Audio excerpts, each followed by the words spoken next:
Let's all go to the lobby. Let's all go to the lobby. Let's all go to the lobby and have ourselves a drink.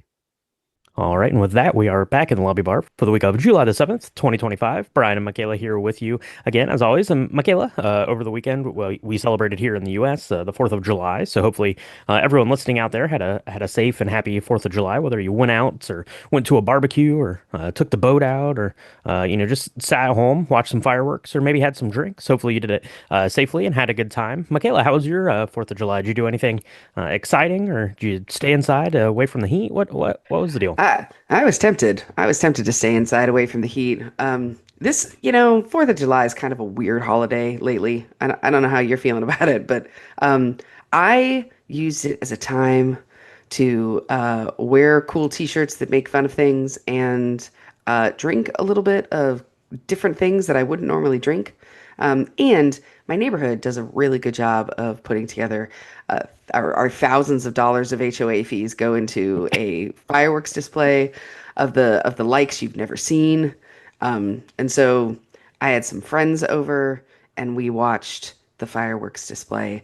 And it was pretty good. I got it myself into a little bit of a rum kick over the holiday. It was Okay. really hot outside, and I was like, I'm gonna try some tropical drinks, some tiki drinks. And so I wanted to share with you one of the drinks that I made for the lobby bar today. Okay, great. You need something that is easy to throw together and crowd pleasing, right? You don't want to be mucking about too much if you're trying to, have people over or something like that. So that's a good thing to have on hand this summer. So, if I was having some canned things. I found a canned painkiller. Which is a tiki drink, a very classic tiki drink. There, it's made by Pusser's Rum. Is canned. So I was like, I don't know if this is going to be any good, but I had to buy some and try it. And try it. I did. It was really, really good. I might try to get some more pictures of that up or a little review of it. I think I posted a picture onto the social media. So that's what I was getting into. But you were telling me about something that was blue. Let's hear about that. Yeah, so you want to do themed drinks. So everybody would have had like a red punch, and then like a spritzer. We've done a ton of spritzers lately, and most of them are very similar to like if I'm gonna make one, I'm gonna make it with almost the same ingredients every time. So I Mhm. didn't think that was really inspired, but this blue one, I was like, what can I do that's blue? And so with a little help of our friend Blue Curacao, you can make yourself a blue dream. And what it consists of is your choice of white rum. I had Bacardi on hand, so I did about an ounce and a half of that. Um, half an ounce of pineapple juice, half an ounce of cream of coconut. Okay, not milk, cream of coconut, and then half an ounce of blue curacao. Okay, now you can do this a couple of different ways. I put it in a shaker with some ice. I shook it really, really well, poured it into a rocks glass full of ice. You could double this recipe if you want to put it in a Stanley cup, which is what I may or may not have done. Watching these fireworks. Yeah, fair. But it's really pretty. It comes out this really like light blue, creamy looking concoction. It's not so creamy that it curdles because it's still hot outside. So I was a little worried when I saw this that it might be too creamy. But if you like coconut, it's really good. If this is not going to be your drink, Brian, I'll just tell you this right now. It's very coconut heavy I was gonna say because it's you lost me at the coconut for sure. But it does sound like it would be pretty good and pretty refreshing. Very summery, obviously, with the rum and the coconut there, and then you get the orange from the blue curacao.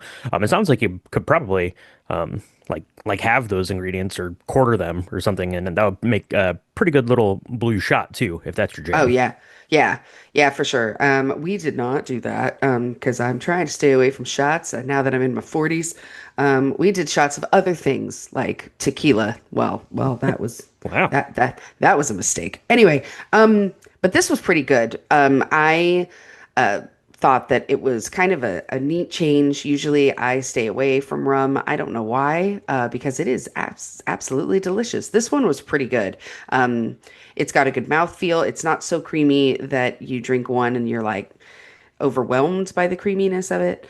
Mhm. Um, And if the cream of coconut doesn't make you feel like you want to do that, you can always add club soda and you still have this, it's a much darker, much more clear blue drink, but it's also pretty good because you get that spiciness from the pineapple, kind of that citrusness, the sweetness of that goes really beautifully with the rum. And blue curacao actually tastes pretty good.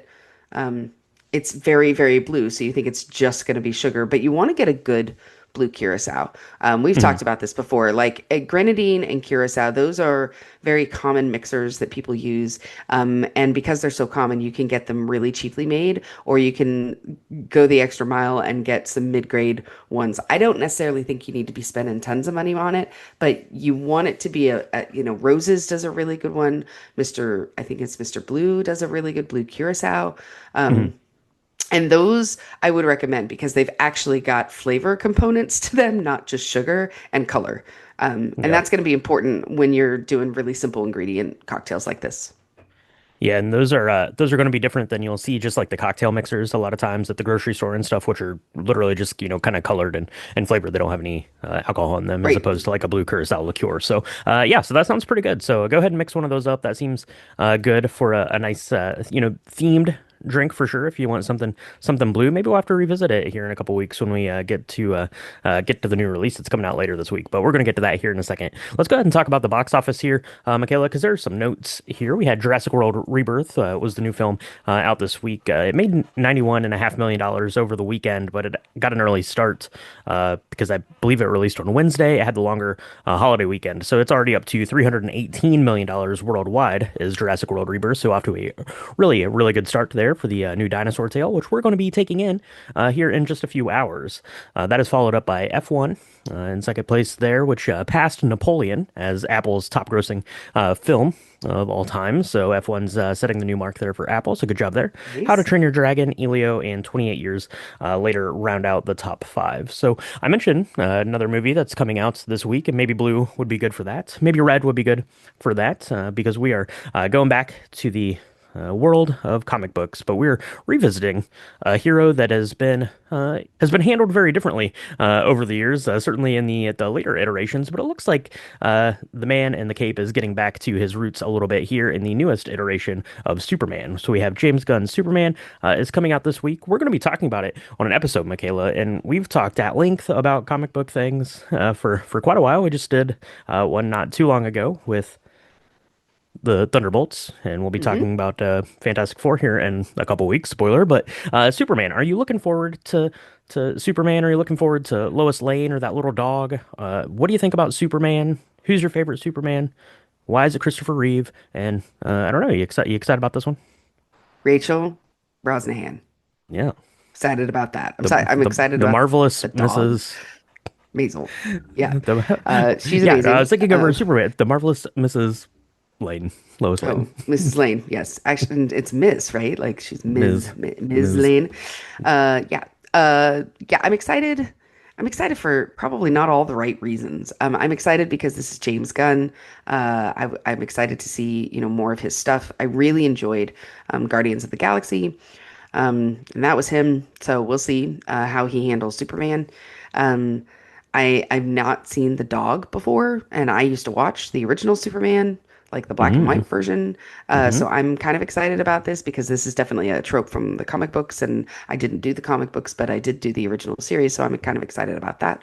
Um, I mean, I'm not excited to see this version of Superman in the sense that we've done it and done it and done it and done it as a society, and it's like, which is unfair, I think, because I don't feel that way about Spider-Man necessarily, and I feel like we've done it as much.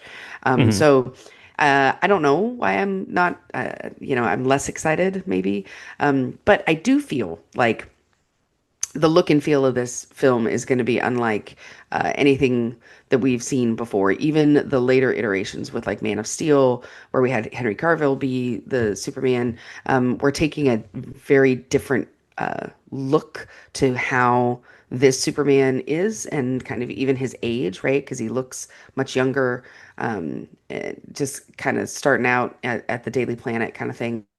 So I'm excited. Um, the later there's a new trailer out that I think you were wise in. You left. You were like, I'm not going to watch this because it's Yes. going to tell me the whole show. And I don't think it did that, but it did. I don't know.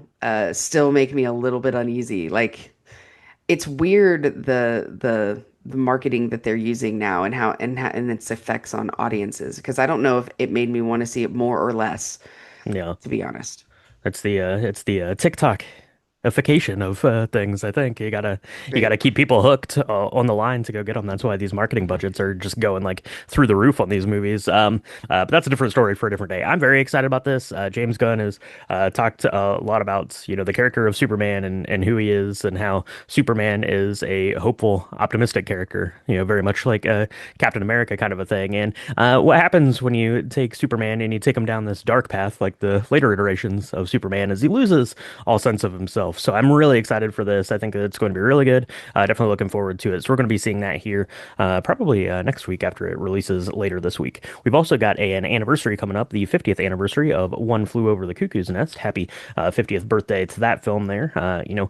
Made bullet-like stars out of Jack Nicholson and all the cast there. I think it won 5 Oscars, including I think it won Hmm. like the 5 big ones. It won Best Picture, Best Director, leading actor and leading actress, and I think best screenplay too. So 50th anniversary there. We do have plans to cover that here at some time. The schedule got a little congested here over the summer with all the new releases and things, but that is on the schedule, I think, for sometime later this year. So if you have a chance to get out to the movie theater and see that, you should definitely do that. Spoiler warning. I don't want to speak for Michaela, but I think that I'm correct here. I don't think either of us have ever seen One Flew Over the Cuckoo's Nest. So we're going to have to rectify that here shortly. That's true. No, that's true. It's one of the films my dad actually refused to have me watch. It's funny. At 6, I was watching Jaws, but One Flew Over the Cuckoo's Nest, that was a bridge too far. So I'm Well, excited it to is see rated it. R. So, Yeah, so yeah. there's that. So there's that.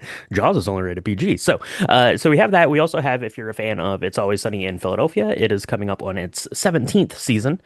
So congratulations there. I believe the first episode is going to be the Always Sunny crossover with Abbott Elementary after Abbott Elementary did a crossover with It's Always Sunny in Philadelphia last year, which is hilarious because those two shows are amazing and could not be more different from one another. So that's pretty great. That's pretty great. So last week we talked on the podcast about Clueless. It was the 30th anniversary of Clueless. We have a lot of anniversaries coming around now, Michaela. So we talked about that. That was a good conversation and a good cocktail there from Cinema Sips. And this week, of course, as I mentioned, we'll be covering Jurassic World Rebirth. So look forward to that on Thursday. Over on our Patreon, it's patreon.com/drinkthemovies. We have our bonus episode out for F1. That was a great little chat about that sporty car movie. That was a good time. That was a good time. We also have our hangout coming out later this month, and maybe a couple of other bonus things coming throughout the month as well. So you're going to want to check that out. It's a great way to support the podcast, and we appreciate our patrons so much. So, Michaela, I'm real excited for Jurassic World Rebirth. It's going to be dinosaurs. It's going to be all the things. It seems like it's going to be just steering hard into the monsters of it all. So let's do this. You can mix up a blue drink. I'll see if there's some sort of like coconut substitute I can find for mine. I'm gonna go do that. You mix one up, and we'll be back next week to talk to everyone in the lobby bar.